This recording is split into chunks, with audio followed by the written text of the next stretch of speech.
Sebelum iblis bisa melakukan apa yang menjadi rancangannya atas kehidupan Ayub, dia harus melewati Tuhan terlebih dahulu. Dan ternyata sebelum Tuhan mengizinkan untuk iblis mencobai Ayub, maka ada dua hal yang Tuhan pastikan. Dan kebenaran ini penting untuk saudara dan saya ketahui, karena dua hal ini juga akan menjadi pertimbangan Tuhan sebelum mengizinkan kita dicobai. Yang pertama, apakah kita mampu melewatinya? Dan percayalah, yang paling tahu seberapa besar kemampuan kita yang sesungguhnya bukan diri kita, tetapi Tuhan. Mengapa? Yang pertama, karena Dia adalah pribadi yang menciptakan kita. Dia yang paling tahu seluk-beluk hidup kita lebih daripada diri kita mengetahuinya. Sebagai pencipta, Dia tahu persis seberapa besar sebetulnya kekuatan kita. Yang kedua, mengapa Dia yang paling tahu kekuatan kita? Karena memang Dia tinggal, Dia hidup dalam diri kita. Nah, itu sebabnya seringkali ketika kita melihat hari esok yang penuh dengan tantangan, yang penuh dengan kesulitan, kita seringkali ragu, kita seringkali takut, dan seringkali pertanyaan kita adalah begini, apakah saya nanti mampu melewatinya? Saya mau katakan, semua yang terjadi dalam hidup kita itu harus atas seizin Tuhan. Dan Tuhan tidak akan pernah mengizinkan satu masalah terjadi dalam hidup kita yang melebihi kekuatan kita. Bukankah itu yang Dia katakan? Bahwa pencobaan-pencobaan yang kita alami sebenarnya adalah pencobaan yang biasa, yang tidak melebihi kekuatan kita. Berarti dengan kata lain, sebelum iblis bisa melakukan apa yang dia inginkannya, apa yang dia rancangkannya dalam hidup saudara dan saya, maka Tuhan memastikan hal yang pertama, bahwa semua itu tidak melebihi kekuatan kita. Tuhan tahu persis bahwa sebenarnya kita bisa melewati itu. Bukankah Tuhan selalu bersama dengan kita untuk memberi kekuatan kepada kita? Itu yang pertama.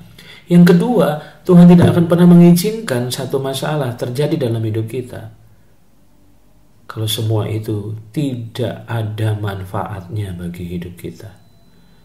Dan ternyata lewat masa-masa sulit yang Ayub alami, ternyata ada hal yang baik yang Tuhan rancangkan. Iblis memang sepertinya menghancurkan semuanya. Semua aspek dalam kehidupan Ayub dihancurkan oleh iblis.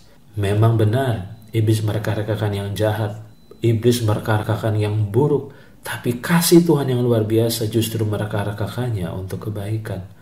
Dan kebaikan apa yang sebenarnya Ayub dapatkan lewat pencobaan-pencobaan yang dia alami itu? Bahwa ternyata lewat semua itu, ternyata Ayub mengenal pribadi Tuhan. Ayub sendiri mengakui bahwa ternyata sebelum masa-masa sulit yang dialaminya, dia cuma hanya mendengar Tuhan dari kata orang.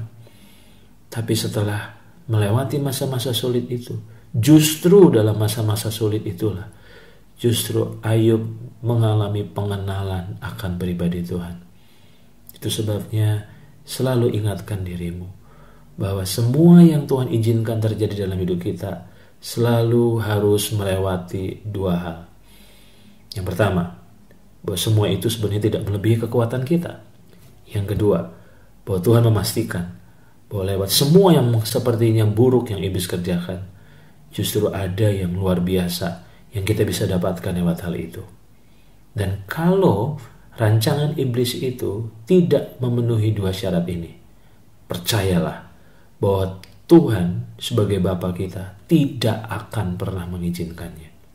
Dan kalau Bapa tidak mengizinkannya, maka percayalah, iblis tidak akan pernah bisa melakukan apapun atas kehidupan saudara dan saya. Melewati masa-masa sulit ini, terus ingatlah bahwa pencobaan-pencobaan yang kita alami tidak melebihi kekuatan kita. Jangan berkecil hati, jangan tawar hati, karena sebenarnya bersama dengan Tuhan, kita memiliki modal untuk bisa melewati semua ini, bukan sebagai orang yang lemah. Melewati masa-masa sulit ini, Tuhan mempercayai kita. Dia mengenal kita. bahwa sebenarnya kita mampu menanggungnya. Yang kedua, Tuhan melihat bahwa ada hal-hal yang baik yang kita justru akan peroleh lewat hal-hal ini. Ucapkan syukur dan kagumi betapa Tuhan luar biasa. Iblis sepertinya memiliki kuasa atas hidup kita, padahal sebenarnya dia tidak memiliki kuasa atas hidup kita. Tuhanlah yang berkuasa atas hidup saudara dan saya. Milikilah rasa aman dalam hatimu bahwa ternyata hidup kita ada di bawah kendali Tuhan sepenuhnya.